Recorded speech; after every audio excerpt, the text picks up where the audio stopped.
പത്മരാജൻ സാറുമായിട്ട് ആദ്യം കണ്ടുമുട്ടിയതും പിന്നെ അദ്ദേഹമായിട്ടുള്ള വളരെ വ്യക്തിപരമായ ബന്ധമുണ്ടായിരുന്നു കേട്ടിട്ടുണ്ട്. എങ്ങനെയായിരുന്നു അത്? വളരെ പ്രതീക്ഷിക്കാതെ ചെന്ന് അത് അവരുടെ മുമ്പിൽ പെടുക എന്ന് പറയില്ല, അതുപോലെ സിനിമ ഇഷ്ടമായിരുന്നു, കോസ്റ്റ്യൂം ചെയ്തു, പല പടങ്ങളും ചെയ്ത് കുഞ്ഞു പടം തിരുവനന്തപുരം വിട്ടെനിക്കൊരു അറിവില്ലാത്തൊരു സമയം, അത്ര യാത്ര ചെയ്ത് അറിയില്ലാത്ത ഒരു സാധാരണ ഒരു തയ്യക്കാരൻ്റെ അറിവ് വെച്ചുള്ളൊരു കളിയായിരുന്നു കളിച്ചത്. അപ്പോൾ അതൊരു പിറവി വരെ ചെയ്ത് അത് സ്വാതന്ത്ര്യമൊക്കെ ഷായി സാർ തന്നെയാണ്. പിറവിയും പ്രിൻസിപ്പളുകൾ അങ്ങനെയൊക്കെ ഷായി സാറിനെയൊക്കെ പരിചയമുണ്ട്. അങ്ങനെയാണ് പിറവി ചെയ്യുന്നത്. അപ്പോൾ അത്തരം പടങ്ങളൊക്കെ നമ്മൾ ചുറ്റുവട്ടത്തിൽ ചെയ്തിട്ട് പിന്നെ അത് നമുക്ക് സാമ്പത്തികമായിട്ടൊക്കെ അത് അങ്ങനെ നടന്നാൽ പറ്റത്തില്ല എന്ന് വിചാരിച്ചിട്ട് ഞാനൊന്ന് മതിയാക്കി പിന്നെ ഒരു തയ്യക്കടയിലേക്ക് വീണ്ടും ഒതുങ്ങുമ്പോഴത്തേക്കാണ് ആ പഴയ നേരത്തെയുള്ള പരിചയം വെച്ച് ഉണ്ണിത്താനും ശ്രീഷുണ്ണിത്താനും സലീം ലത്തീഫ്ക്ക പ്രൊഫഷണലൊക്കെ വിളിക്കുന്നത് പത്മരാജ സാറിൻ്റെ ഒരു സിനിമയ്ക്ക് വർക്ക് ചെയ്യാനൊക്കെ ഉണ്ണിച്ചേട്ടൻ പറഞ്ഞിട്ട് അദ്ദേഹം വിളിക്കാൻ പറഞ്ഞു. മദ്രാസിൽ നിന്നാണ് സ്ഥിരം ചെയ്യുന്നത്. അപ്പോൾ തിരുവനന്തപുരത്ത് അടുത്തുള്ള ഒരാളാണെങ്കിൽ സൗകര്യം ഉണ്ടല്ലോ എന്ന് വെച്ചിട്ട് വിളിപ്പിച്ചതാണ്. എനിക്കൊന്ന് അമ്മയുടെ അടുത്ത് വാക്ക് കൊടുത്തിട്ടാണ് പിന്നെ ഒരു മൂന്നാമത്തെ തയ്യക്കട തുടങ്ങുകയാണ്. ഇനി പൊളിയില്ല എന്നുള്ളത്, എല്ലാം മതിയാക്കി, ഇനി അങ്ങനെ പോവില്ല. എനിക്കങ്ങ് ഭയങ്കര എത്രയോ ദിവസമായിട്ട് എനിക്ക് സുഖമില്ലാത്തൊരു സമയമായിരുന്നു. എനിക്ക് സാറിൻ്റെ സിനിമകളൊക്കെ കണ്ടിട്ട് അങ്ങ് മനസ്സിൽ തോന്നുന്നൊരു ആരാധന. ഒരിക്കലും നമുക്ക് അങ്ങനെയുള്ളൊരിടത്ത് എത്താൻ പറ്റില്ല എന്ന് വിചാരിച്ച് മതിയാക്കുമ്പോഴാണ് ആ വിളി വരുന്നത്. അപ്പോൾ അവിടെ പോയേ പറ്റത്തുള്ളൂ, ചെന്നെത്തണം. എന്നാൽ പിന്നെ 2-3 പ്രാവശ്യം കഴിഞ്ഞിട്ട് പറഞ്ഞു വേണ്ട, ഞാൻ വരുന്നില്ല എന്നൊക്കെ ഉണ്ണിച്ചേട്ടനടുത്ത് പറഞ്ഞു. അപ്പോൾ വീണ്ടും വിളിച്ചെനിക്ക് ബുദ്ധിമുട്ടൊന്നുമില്ല, നീ നമ്മളൊക്കെ ഇല്ലേ എന്നൊക്കെ പറഞ്ഞിട്ട് ഞാൻ പോയി. കട തൽക്കാലം അടച്ചിട്ടിട്ടൊക്കെ പോയി. അത് അങ്ങനെ ചെയ്തില്ലായിരുന്നെങ്കിൽ എനിക്ക് തോന്നുന്നു ഇന്നിപ്പോൾ ഞാൻ അങ്ങനെ ഈ ഒരു കോസ്റ്റ്യൂമറായി വളരും. നല്ലൊരു കോസ്റ്റ്യൂമർ എന്നൊക്കെ പറയുന്ന രീതിയിൽ പലരും പറഞ്ഞ് കുറേ പടങ്ങൾ കിട്ടി. പത്മരാജൻ്റെ കോസ്റ്റ്യൂമർ എന്ന നിലയ്ക്കാണ് പിന്നെ പടങ്ങൾ കിട്ടുന്നതും. കേരളം ഈ തിരുവനന്തപുരം അല്ലാതെ ഞാൻ യാത്ര ചെയ്യുന്നതുമൊക്കെ അതുകൊണ്ടാണ്. അതിൽ ചെന്ന് പറ്റിയെങ്കിലും ഞാൻ ശരിക്കും ഒരു ആരാധനയോടെ മനസ്സിൽ എങ്ങനെ കരുതി അതുപോലെ കണ്ടു നിന്നിട്ടേ ഉള്ളൂ.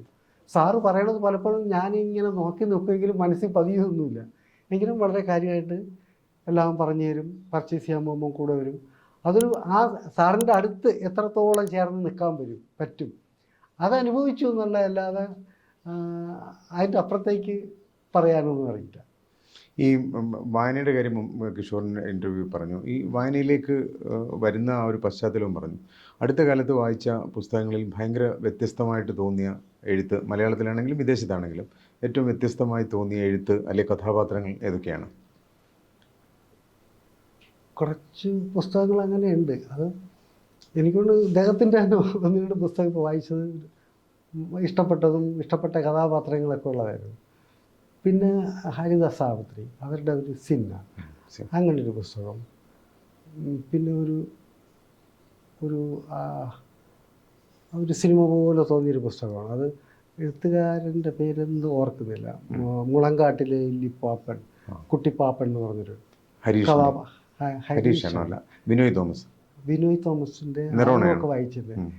ഇതെന്തോ പേര് ഞാൻ പറയാം, പേര് വരുന്നില്ല. അതൊക്കെ ഞാൻ പിന്നെ ഒരു നല്ല സിനിമയ്ക്ക് പറ്റിയതാണെന്നൊക്കെ എപ്പോഴും ഞാൻ അദ്ദേഹത്തിനടുത്ത് പറയുകയൊക്കെ ചെയ്തായിരുന്നു. അങ്ങനെ ഈ അടുത്ത് കുഞ്ഞു പുസ്തകങ്ങൾ വായിച്ചതെല്ലാം കൂടുതൽ വായിക്കാൻ നമ്മളെ പ്രേരിപ്പിക്കുന്ന ബുക്കുകൾ തന്നെയായിരുന്നു.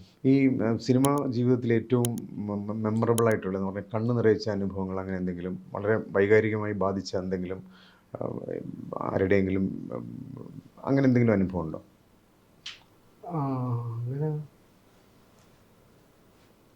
അങ്ങനെയുള്ള തുടക്കകാലങ്ങളിലൊക്കെ തന്നെയുള്ളൂ. തുടക്കകാലങ്ങൾ കോസ്റ്റ്യൂമൊക്കെ ചെയ്തു വരില്ല. ആ സമയത്ത് ഒരു കോസ്റ്റ്യൂമറിൽ നിന്നും പൂർണ്ണമായിട്ടും നടനെന്നും പറഞ്ഞ് നിൽക്കേണ്ടി വരുന്നൊരു മാറ്റം ഉണ്ടായിരുന്നു. കോസ്റ്റ്യൂം ഇട്ടിട്ട് തീർക്കാനും നിവർത്തിയില്ല, അവിടെ പോയി പൂർണ്ണമായിട്ട് നിൽക്കാനും വയ്യാത്ത രീതിയിലൊരു CD ഉണ്ണികൃഷ്ണൻ മുതലുള്ളൊരു മാറ്റം വന്നു. അപ്പോഴും വല്ലാണ്ട് കരഞ്ഞു പോയിട്ടുണ്ട്. പ്രാർത്ഥിച്ച് ഒന്നും വേണ്ടായിരുന്നു എന്നൊക്കെ തോന്നിപ്പോകുന്ന അവസ്ഥയിലേക്കൊക്കെ എത്തിയിട്ടുണ്ട്. അത് അപ്പോഴാ ഒരു സമയവും അറിവില്ലായികയും ഒക്കെ തന്നെയായിരുന്നു. അല്ലാതെ ആരും നോവിച്ചിട്ടൊന്നുമില്ല, കളിയാക്കുകയോ. കോസ്റ്റ്യൂമർ ആയിരുന്ന ഒരു പരിചയം, ആനുകൂല്യം എല്ലാ വലിയ ആർട്ടിസ്റ്റുകളും എല്ലാവരും ശരിക്കും വിറപ്പിക്കുകയൊക്കെ ചെയ്യുന്ന താരങ്ങൾ പോലും എൻ്റെ അടുത്ത് ഭയങ്കര സ്നേഹമായിട്ടൊക്കെ നിന്നിട്ട് അഭിനയിക്കാൻ എന്നെ ഒരുപാട് പ്രോത്സാഹിപ്പിച്ച് ഒരുപാട് പേരുണ്ട്. അങ്ങനെ കൂടെ ചേർത്ത് നിർത്താൻ. ഇപ്പോൾ ശ്രീനിവാസൻ ഒരിക്കലൊരു ഇൻ്റർവ്യൂ പറയുകയുണ്ടായി. അദ്ദേഹം കോഴിക്കോട് വഴി പോകുമ്പോൾ ഒരു വലിയ അപകടത്തിൽപ്പെട്ടു. വായിൽ നിന്നൊക്കെ ഇങ്ങനെ ചോര വരുന്നുണ്ട്, പല്ലൊക്കെ ഇളകിയിട്ട്. അപ്പോൾ പുള്ളി ഇങ്ങനെ രക്തത്തിൽ കുളിഞ്ഞ് നിൽക്കുന്നത് കാണുമ്പോഴും ഈ പ്രേക്ഷകർ വന്ന് കണ്ട കാണികൾ വന്ന് ചിരിക്കുകയാണ്. ശ്രീനിവാസൻ്റെ ഈ ആക്സിഡൻറ്റ് പറ്റി മുറിഞ്ഞ് നിൽക്കുന്ന ചോര വഴി കണ്ടത് ആൾക്കാർക്ക് ചിരിയാണ്. അപ്പോൾ ഈ ആൾക്കാരുടെ ഒരു താരങ്ങളോടുള്ള ഒരു ആറ്റിറ്റ്യൂഡിൻ്റെ കാര്യം പുള്ളി പറഞ്ഞപ്പോൾ ഇങ്ങനെ പറഞ്ഞാണ്. ഇത്തരത്തിൽ ഈ പ്രേക്ഷകരുടെ ഭാഗത്തു നിന്നൊക്കെയുള്ള റെസ്പോൺസ് എങ്ങനെയാണ്? കാരണം പഴയ കാലത്ത് പൂർണ്ണമായിട്ടും ഈ ഫലിത സിനിമകളിൽ അഭിനയിച്ചുകൊണ്ടിരുന്നതിന് ശേഷം ഇപ്പം മിക്കവാറും എല്ലാം വേറെ വ്യത്യസ്തമായ ക്യാരക്ടേഴ്സാണ് ചെയ്യുന്നത്. അപ്പോൾ ഇതിൽ വന്ന മാറ്റം എങ്ങനെയാണ് പ്രേക്ഷകരുടെ ഒരു ആറ്റിറ്റ്യൂഡിൽ? നേരത്തെ കാണുമ്പോഴത്തേക്കുള്ളൊരു പെട്ടെന്ന് ഒരു ചിരിക്കുകയും അവർക്കെന്തോ നമ്മളെന്തോ അവരെ നാണിപ്പിച്ചതുപോലെ അവർക്കൊരു നാണം വരുമായിരുന്നു. അത് നമുക്ക് നാണം വരുന്നതിന് പകരം കാണുന്നത് വെച്ചാൽ ചെയ്തു വെച്ച് കൂട്ടിയിരിക്കുന്ന ആ കോമാളിത്തം കഥാപാത്രങ്ങളൊക്കെ ഓർത്തിട്ടായിരിക്കും ഒരു കൗതുകത്തോടെ അവർ നോക്കുമായിരുന്നു.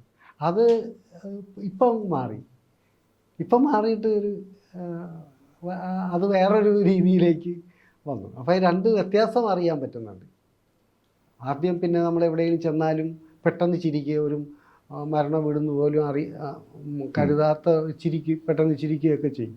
ചൂണ്ടിക്കാണിച്ച് ആ പരിസരം മറന്നുപോയി നമുക്ക് മാറാൻ പറ്റുകയില്ല, അങ്ങനെ പെട്ടെന്ന് അവിടെ നിന്ന് പോയി കളയാൻ തോന്നുമായിരുന്നു. അതൊന്നും മാറി കിട്ടിയിട്ടുണ്ട്.